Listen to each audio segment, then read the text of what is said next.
Hey everybody, this is Darren Van Dam, and you are watching Flick Connection, the show that connects you with the best movies to stream, and today we're going to be talking about all the best stuff Netflix is adding in May 2022.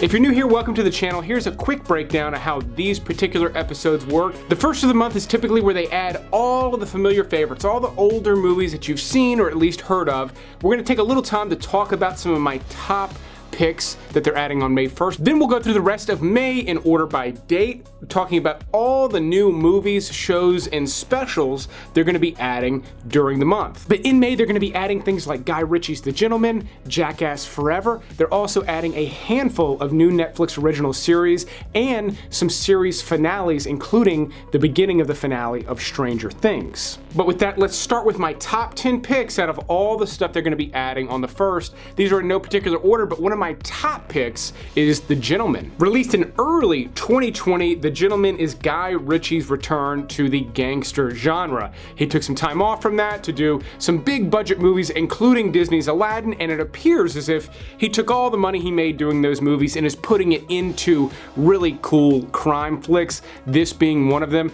I don't like this one as much as Snatch or Lock, Stock, and Two Smoking Barrels, but for me it comes in at a close third in terms of his filmography. Another great crime classic is Dirty Harry. It has been years since I've seen this movie, but there is a reason it's a classic. If you consider yourself a movie buff at all and you've never watched this entire movie, put it on one night, trust me, you're gonna love it. Another great crime movie is Road to Perdition. I consider this one to be highly underrated. It's got some amazing performances from Tom Hanks, Jude Law, Paul Newman. There's even an early role from Daniel Craig in this movie. He does a pretty fantastic job. And this is directed by Sam Mendes, who has done a ton of great movies. I consider this to be one of his most underrated. It is a beautiful movie, even if it is a little bit heavy and dour at times. Still just a great sort of gangster epic that just does not get the respect it deserves. I promise I don't only have crime movies on this list, but I do kind of group them together. My next one being Den of Thieves. This one is a little bit of a love letter to classic movies like Michael Mann's Heat. You can definitely see where they drew a lot of inspiration, but it's also kind of a summer popcorn movie. The action goes a little bit over the top, but not too much. I actually really enjoy this heist movie. It's got a lot of elements. It's got the hard-hitting crime elements like movies like Heat, but it's also got some Ocean's 11 type heist elements, and it's a good mix of things. I wouldn't consider this to be a great crime flick, but it is a fun movie to watch, and they are working on a sequel.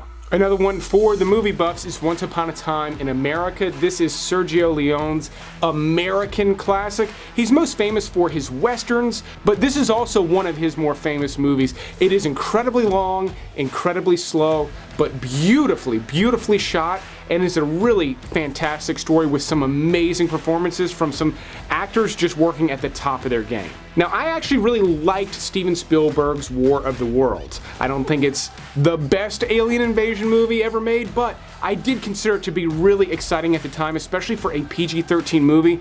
Some of the effects and stuff don't quite hold up. I mean, I understand some of the criticisms of it, but I had a really great time with this one back when it came out. I saw it in the theater multiple times. To me, this one was as exciting as something like Jurassic Park. Not as well crafted and doesn't hold up over time as well, but still just a really great, fun Steven Spielberg sci-fi movie. They're also going to be adding John Q, a really fantastic Denzel Washington movie, another one that I don't think quite gets the respect it deserves, but I think that has more to do with just how many amazing movies there are in his filmography. This one maybe gets a little overshadowed, but it is fantastic. But this one's got some years on it. Hopefully most of you have seen it by now. If you have not, it's certainly one of the better things getting added on the 1st.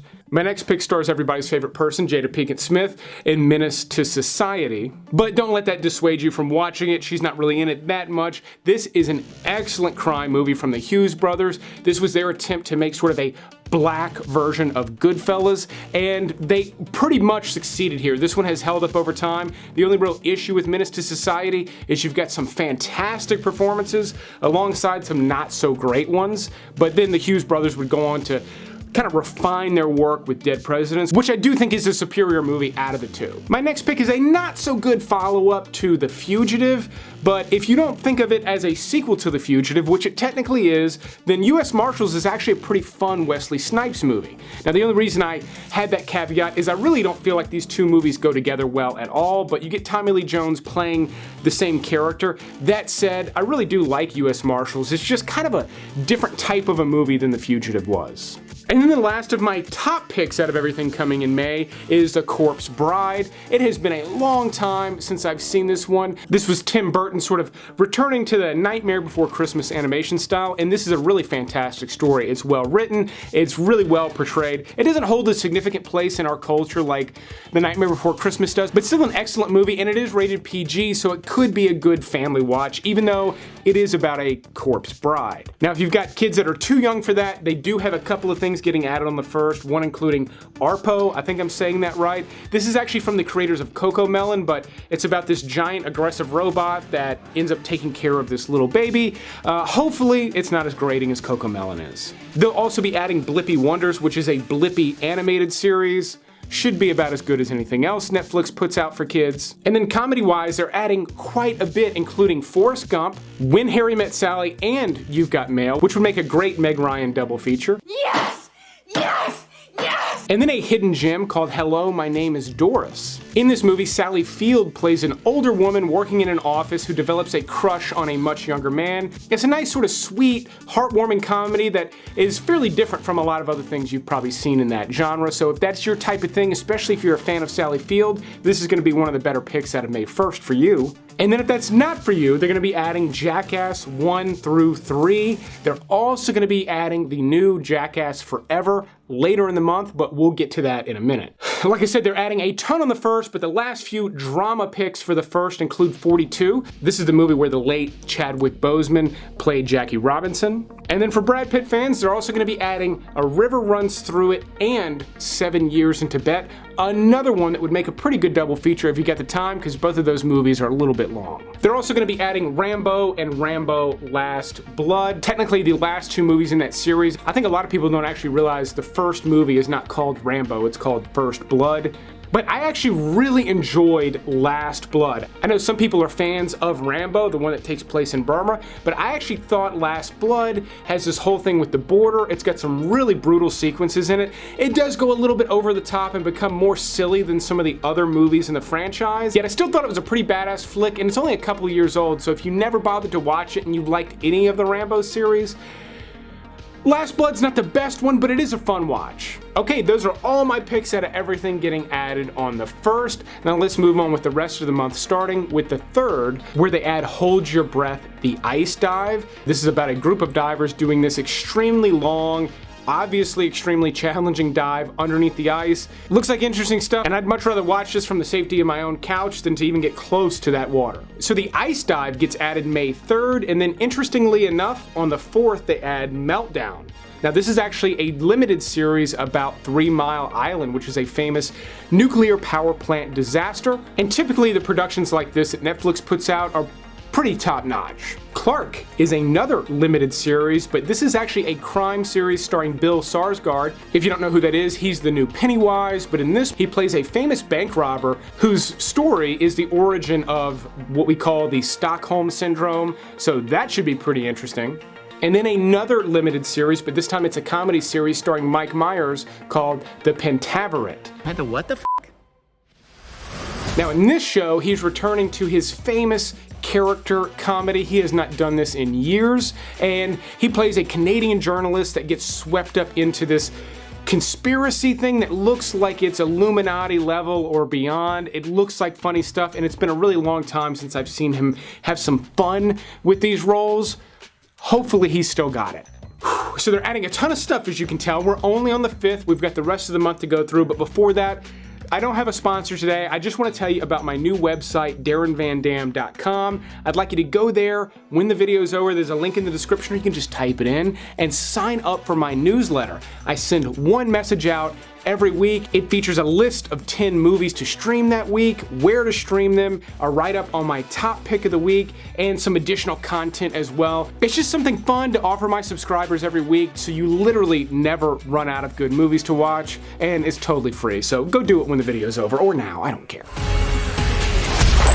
You didn't say first warning. My bad. First warning. You had to say it before. It's too late now. The Takedown gets added on May 6th. This is gonna be foreign language, will likely be dubbed. Omar Sy from the Lupin series, which I have recommended here on the channel, stars in this, and it looks like a fun action comedy. If you enjoyed the show Lupin, I think this is probably gonna be for you. It doesn't look like it's gonna be an overly violent thing. It looks pretty accessible and fun. They're also gonna be adding Marmaduke, a kids animated movie that looks so-so. We'll see if it's any good, but it features the voices of Pete Davidson and J.K. Simmons. My prediction here is your kids will love it and you probably won't. On May 8th, it's time to dust off your mom jeans because Christina P has a new comedy special, Mom Jean. I loved her last one, Mother Inferior. You can check that out right now, but I'll definitely be checking out her new special, Mom Jean, on May 8th. I think you should too. Try it out. May 10th adds Working Moms Season 6, if you've been watching that show, and then they're also going to be adding Season 5 of Outlander. Operation Mincemeat is a World War II drama starring Colin Firth that gets added on the 11th. This one looks pretty interesting. It does look a little bit slower paced for a World War II movie. This one's much more about intelligence officers essentially playing a trick on Adolf Hitler, but I'm a sucker for movies during this period, and with Colin Firth in it, the production value and everything looks really good. This one does look like it could be one of the better Netflix original movies in May. Now we're still on the 11th here, and they're adding another limited series, Our Father. This is a docu-series about a fertility doctor that fathered way more children than he was probably supposed to. Sounds like creepy, icky stuff, but again, the true crime stuff that Netflix puts out is typically pretty top-notch. And then The Getaway King is one I'm particularly interested in. This is from Poland and is an action comedy that looks like it's got plenty of style. It's got good ratings on IMDb right now.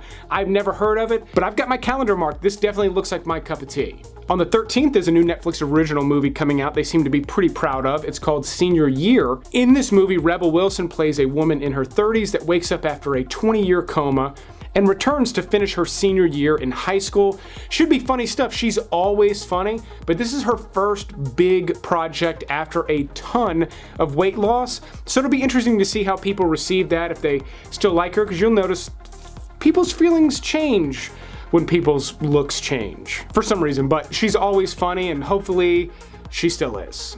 Love on the Spectrum gets added on the 18th, which is essentially a reality dating show about people with autism, and I've heard nothing but good things about this show. I hear people absolutely love it. I've yet to watch it, but I gotta be honest, I would much rather watch people with autism fall in love than some of the other shows where you watch the worst people in the world try to fall in love. I know you, baby. I know you. Ben is Back gets added on the 20th. This is a Julia Roberts tearjerker that is from the same writer as What's Eating Gilbert Grape. It's about a drug-addicted teenager who returns home during Christmas break or something. It sounds like a real heavy movie, but if it's been a while since you've seen Julia Roberts in something, this could be a great watch for you. And then I have a feeling if that doesn't flip your switch, you're gonna be excited. On the same day, they're adding Jackass 4.5. This is essentially Jackass Forever, the movie that just released in theaters a few months back, with some bonus content added. Like I said earlier in the video, they're also adding all of the previous versions, which means by the time May 20th rolls around, there's gonna be a solid 8 hours of Jackass you could watch on Netflix. And then one of the bigger picks for me for the month is Love, Death, and Robots Volume 3.